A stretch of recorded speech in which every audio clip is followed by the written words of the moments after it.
Allez-y, asseyez-vous.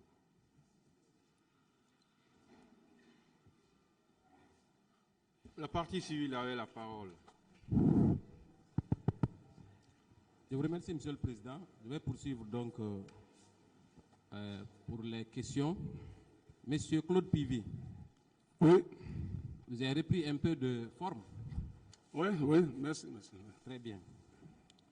On était sur le cas de Hamdallah. Je vous avais demandé la raison qui avait prévalu, votre détour par Hamdallah pour continuer au camp. Qu'est-ce qui a prévalu?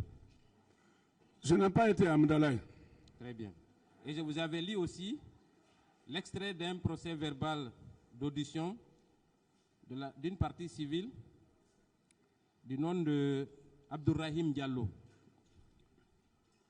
Je vais toujours poursuivre.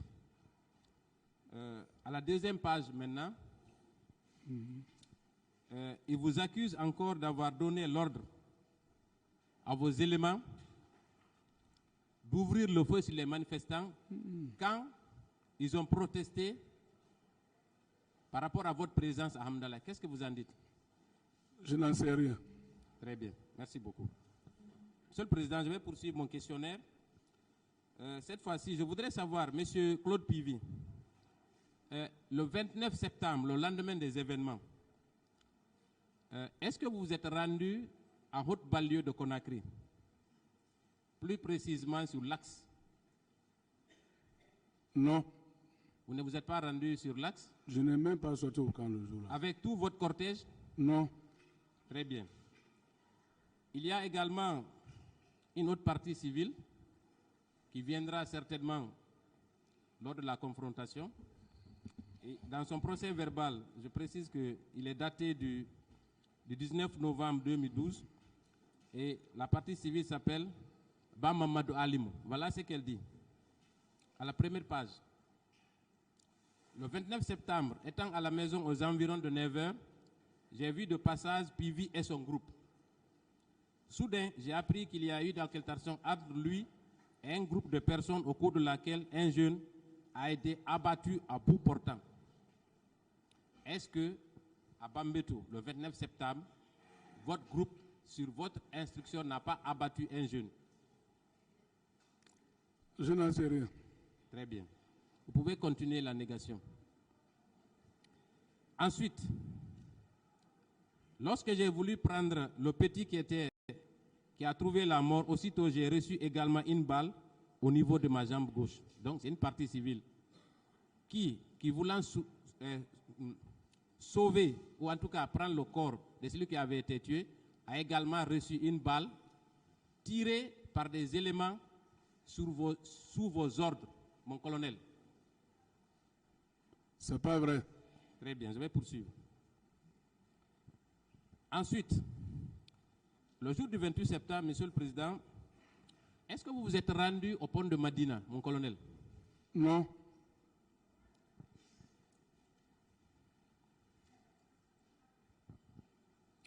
Vous n'aviez pas un dispositif sur le pont de Madina? Non, je n'en sais rien. Plusieurs personnes vous ont aperçu à cet endroit. Je n'ai pas été là-bas. Très bien. Peut-être que je vais vous rafraîchir la mémoire en lisant pas 5, 10 procès-verbaux d'audition, mais peut-être 2. Puisqu'il y a au moins 10 parties civiles qui disent vous avoir vu, ainsi que vos éléments sur le pont de Madina. Très bien. Il s'agit notamment de Diallo Hawaou. Son procès verbal date du 10 mai 2010. À la page 2, pour ses conseils et le parquet et la défense aussi. À la page 2, voilà ce qu'elle déclare. Lorsque je reprenais conscience, c'est-à-dire suite à une agression par un gendarme, elle a perdu connaissance. Quand elle reprenait conscience, elle déclare ceci. Lorsque je reprenais conscience, je me suis retrouvé entre les mains de plusieurs jeunes qui m'ont transporté jusqu'au niveau de la gendarmerie départementale où j'ai été pris en charge par la Croix-Rouge. Est-ce que vous saviez que c'est au niveau de la gendarmerie départementale que plusieurs blessés ont été conduits pour être secourus par la Croix-Rouge au moment des faits? Je n'en sais rien. Très bien, je vais poursuivre. Et c'est là que ça devient intéressant. Malheureusement, notre véhicule était intercepté au pont de Madina par le ministre Pivi, accompagné de plusieurs militaires. Vous niez toujours avoir été sur ce pont le 28 septembre, mon colonel? Je n'ai pas été. Très bien. Le ministre a ordonné de me faire descendre et tous ceux qui étaient avec moi ont été mis à genoux à côté du véhicule. Il a lancé cette phrase, entre guillemets, ce que vous avez déclaré ce jour, mon colonel. Faites-moi venir de l'essence, je vais les brûler tous. Cette phrase n'est pas de vous, mon colonel? C'est pas vrai. Très bien. Grâce à l'intervention de la Croix-Rouge, c'est grâce à l'intervention de la Croix-Rouge que j'ai eu la vie sauve. C'est alors que le ministre Pivi nous a ordonné de nous retourner. D'abord, vous les menacez, vous menacez de les tuer et vous empêchez la Croix-Rouge de les conduire à l'hôpital. Est-ce qu'un colonel de l'armée guinéenne, de surcroît, nourri, logé par le peuple de Guinée, a le droit d'empêcher des Guinéens de se faire soigner, mon colonel? Au nom de quoi? Je n'en sais rien. Très bien. J'ai promis de ne pas lire tous les procès-verbaux et je vais tenir ma promesse. Je vais lire le deuxième. Parce que si je m'évertue à lire tous les procès-verbaux, peut-être qu'on ne finira pas avant quelques jours. Je vais faire l'économie. La deuxième partie civile qui vous indexe personnellement s'appelle Abdourahmane Baldé. Son procès verbal date du 16 octobre 2012. C'est versé au dossier. À la page 2,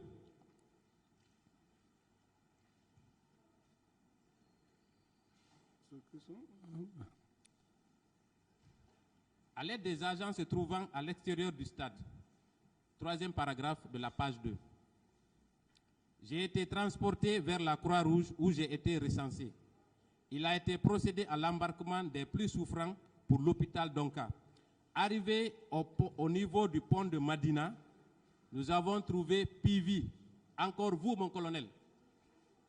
Moi, ces éléments. C'est pas vrai. Encore vous. Très bien, je vais poursuivre. Qui a ordonné au chauffeur de s'arrêter pour nous débarquer. Nous mettre tous à genoux et en nous demandant si on ne savait pas que c'est le capitaine Dadis qui commande en ce temps. Ce n'est pas de vous? C'est pas de moi. Très bien. Est-ce que vous avez tiré des coups de feu en l'air à cet endroit, le 28 septembre? Je n'ai pas été au 22 septembre. Comment je vais tirer en haut? Très bien, très bien. Je vais poursuivre. Il disait également que si nous pensons aller à l'hôpital, qu'on se trompe, car c'est au camp Alpha Yaya qu'on doit aller. Aussitôt, le chauffeur s'est mis à supplier Pivi. Ça également, ce n'est pas vrai? C'est pas vrai. Vous êtes prêt à une confrontation également avec cette personne? Prêt Très bien. pour confrontation. Mon colonel, quand vous étiez à Conakry, vous êtes venu à Conakry en quelle année? À Conakry, je suis venu à Conakry en 1976. Très bien. Vous avez habité dans quel quartier? À Gbessia. À part Bessia. Gbessia Port. Vous n'avez pas habité à Dar es Salaam? De Gbessia Port, j'ai monté à Dar es Salaam. Très bien. Est-ce que vous connaissez, bon, j'ai déjà dit son nom, Abdourahmane Baldé. Il habitait à Dar es Salaam avec vous. Est-ce que vous appreniez le karaté aux jeunes de Dar es Salaam quand vous étiez à Dar es Salaam dans les années 1985? Oui, j'avais une salle à Dar es Salaam auquel je formais les jeunes du quartier là-bas. Voilà, donc vous étiez très connu à l'époque à Dar es Salaam, n'est-ce pas? Bien sûr. Voilà, donc c'est un des jeunes à qui vous avez donné une formation qui vous a identifié au pont de Madina et qui a déclaré ce que je viens de lire. Qu'est-ce que vous en pensez? Je préfère qu'il soit là, on fait confrontation. Très bien. Je voudrais savoir, est-ce que de votre point de vue, est-ce que ces partis civils ont une quelconque raison de vous en vouloir, mon colonel? À votre avis? Quoi? Est-ce que les partis civils, dont je viens de lire les procès-verbaux, ont une quelconque raison de vous en vouloir? Personnellement? Je n'ai pas bien compris ton phrase-là. Est-ce qu'il y a... J'ai cité le nom de Abdourahmane Baldé, à qui vous avez dispensé des cours de karaté. J'ai cité le nom de Madame Hawaou Diallo. Ensuite, j'ai parlé de Diallo Hawaou et voilà, Abdourahmane Baldé. Est-ce que ces deux partis civils ou trois partis civils ont des antécédents avec vous? Moi, c'est quand je les vois, comme quand ils viennent pour la confrontation, je peux les voir. Si je les connais, je peux dire que je les connais. Mais a priori, elles n'ont aucune raison quelconque de vous en vouloir, n'est-ce pas, de façon logique? Ah, moi, je demande. Ah bon? Très bien. On va poursuivre. Vous avez parlé de votre bravoure en faisant la guerre au Libéria, en Sierra Leone et en Guinée-Bissau, n'est-ce pas? Bien sûr. Vous êtes un vaillant soldat, n'est-ce pas? Oui. Après ces différentes guerres, au cours de ces différentes guerres, nous avons compris que la plupart des Guinéens qui revenaient au pays revenaient avec beaucoup de biens, n'est-ce pas? Beaucoup de Biens. Non, moi j'ai eu des cadeaux au Libéria, des cadeaux de félicitations. Plusieurs d'entre vous sont revenus avec des voitures et beaucoup d'autres choses. Moi j'ai eu des cadeaux au niveau de la présidence parce que j'étais au niveau de la présidence. Fruits, la plupart de ces biens qui ont été enlevés de la Sierra Leone ou du Libéria vers la Guinée étaient fruits des pillages, n'est-ce pas? Ah là, je n'en sais rien. Est-ce que ce n'est pas une pratique qui est souvent c'est pas une pratique qui est souvent utilisée par les hommes en armes pendant les temps de crise? Les Guinéens peuvent être mes témoins parce que moi j'ai fait mes preuves ici à Conakry où je défendais plus de combien de boutiques ici à Conakry. Est-ce que ces 20 dernières années... Oh non, moi c'est pas dans mon habitude. S'il vous plaît, attendez que je finisse. On va se comprendre. Est-ce que ces 20 dernières années, les manifestations qui ont été réprimées dans le sang n'ont pas conduit à des différents pillages dans nos marchés, n'est-ce pas? Oh, moi, je n'en sais rien ça. Vous n'avez jamais appris qu'il y a eu des pillages au cours des manifestations politiques dans notre pays? Mais avant même le CNDD? De temps en temps, on a appris ça, qu'il y a eu des pillages un peu. Et la plupart du temps, c'est des hommes en uniforme, n'est-ce pas? Ah là, bon, moi, ça ne se passe pas devant moi quand même. Très bien. Et vous êtes également soupçonné d'avoir conduit une équipe de pillage dans les différents marchés de Conakry. C'est le cas notamment de Koza, Koloma et Bambetou. Est-ce que vous reconnaissez les faits? Je ne reconnais pas. Très bien. C'est bien dit. Est-ce que vous connaissez Alpha Omar Bari? Non. Très bien. Lui, il vous connaît très bien. Parce que vous avez laissé un mauvais souvenir avec lui. Et avec la permission du président, je voudrais lire aussi, puisque dans chaque cas, au niveau du pillage, il y a d'innombrables victimes qui vous accusent. Au niveau des exactions, au niveau des tirs, au niveau des coups et blessures, il y a également plusieurs victimes. Mais je n'ai fait qu'une petite sélection pour permettre au tribunal de gagner en temps. Au niveau du pillage, je prendrai également 2 procès-verbaux. Au niveau du marché de Koloma, il y a Boubacar Oumar Bari, qui a été entendu par le pôle des juges d'instruction le 11 mars 2010. Voilà ce qu'il déclare à la page 2, 4e paragraphe. Répondant à une question, la question était la suivante. Pouvez-vous identifier les ou les agents qui vous ont agressé? Voilà ce qu'il a répondu, mon colonel. Selon les témoignages concordants, les agents étaient dirigés par Claude Pivy, qui a été le premier à embarquer des marchandises volées dans son pick-up. Pourquoi, mon colonel, vous avez embarqué des marchandises volées dans votre pick-up? Pourquoi? C'est pas vrai. Toujours pas vrai. Le monde entier est contre vous. N'est-ce pas? Je dis c'est pas vrai. Très bien. Je précise que seul le magasin de David, un jeune, point de suspension, qui a été épargné au Carrefour. Son voisin direct. Même dans le pillage, vous faites de la sélection et de la discrimination, mon colonel. Pourquoi? Moi, je n'ai jamais pillé un Guinéen. Même dans le pillage, vous faites de la discrimination. Pour quelle raison? Il a répondu. D'autres questions? Très bien. Je vais poursuivre, Monsieur le Président. Et il y a un autre pillage dont vous êtes également l'auteur avec vos éléments.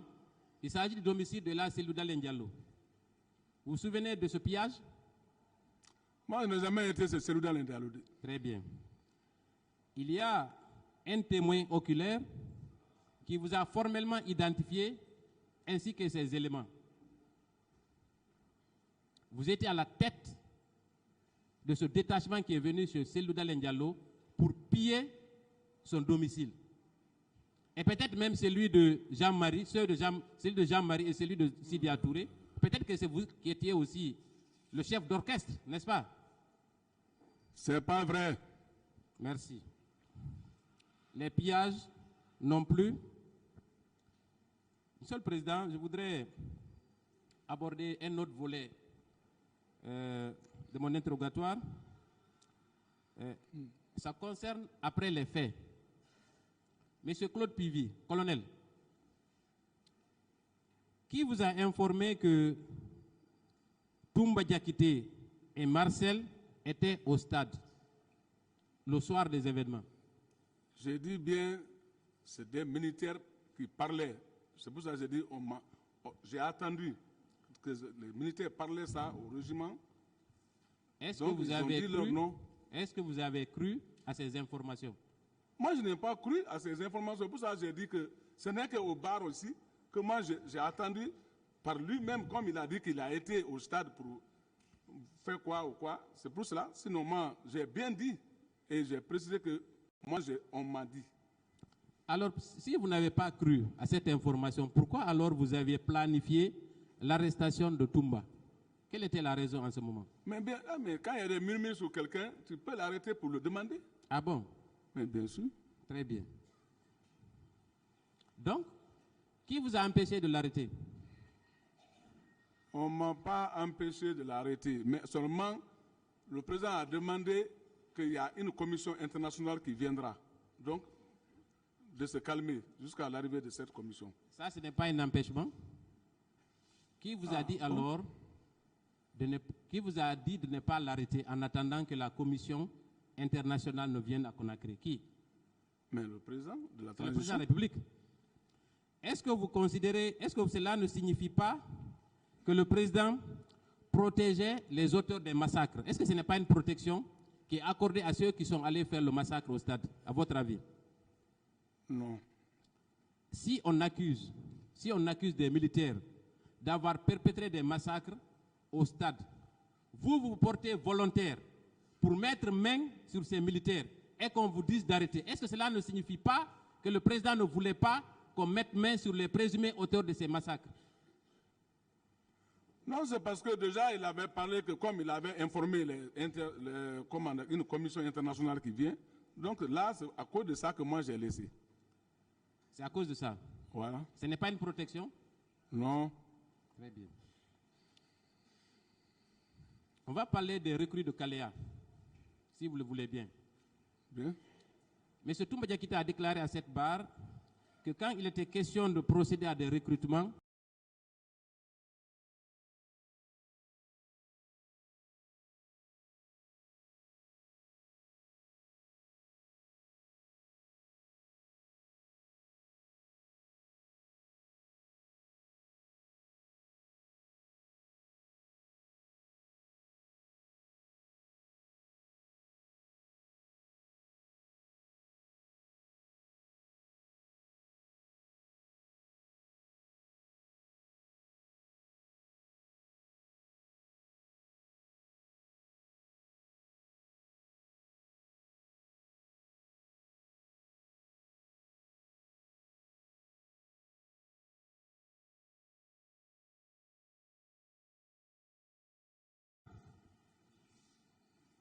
Non, moi je n'ai pas vu de nouvelles personnes au camp là.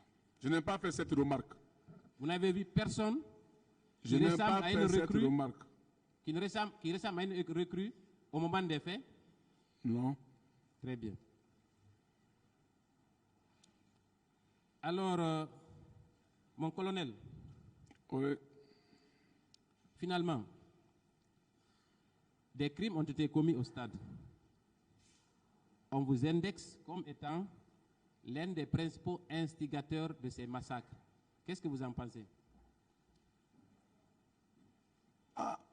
Comme il y a la justice, mais moi je sais que je n'ai pas été au 28 septembre, ni de près ni de loin.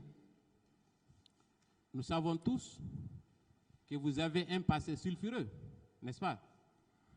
Ah, absolument. Voilà.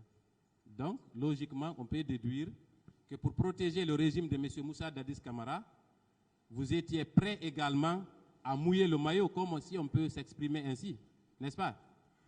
J'ai toujours protégé les chefs d'État qui me disent de travailler avec eux. Oui, C'est pas lui seul. Donc, à n'importe quel prix, n'est-ce pas? Allô? À n'importe quel prix. Non. Puisque c'était votre régime, c'est vous qui l'avez conduit au pouvoir avec d'autres militaires, n'est-ce pas? Moi, ma mission était de le protéger. Est-ce que vous ne craignez pas que ce mouvement-là puisse emporter votre pouvoir, raison pour laquelle vous avez effectivement participé à la commission de ces infractions? J'ai bien dit que moi, ça m'a touché le fait que j'ai appris qu'il y a eu des gens qui sont partis au 28 septembre pour déranger les gens au 28 septembre. Donc, ça m'a touché parce que ça donne, comment on appelle ça, ça gâte notre pouvoir, c'est normal. Donc, vous La avez crédibilité. Donc, vous avez usé de tous vos moyens et facultés pour apporter votre aide à ce que ce régime ne s'écroule pas, n'est-ce pas? Non, c'est pour cela que j'ai jugé nécessaire d'arrêter tous les coupables que j'ai attendus, qui sont partis là-bas. Mais on vous indexe comme étant l'un des coupables dans cette affaire. Oh, mais moi, je n'ai pas été au 28 septembre. Merci, Monsieur le Président.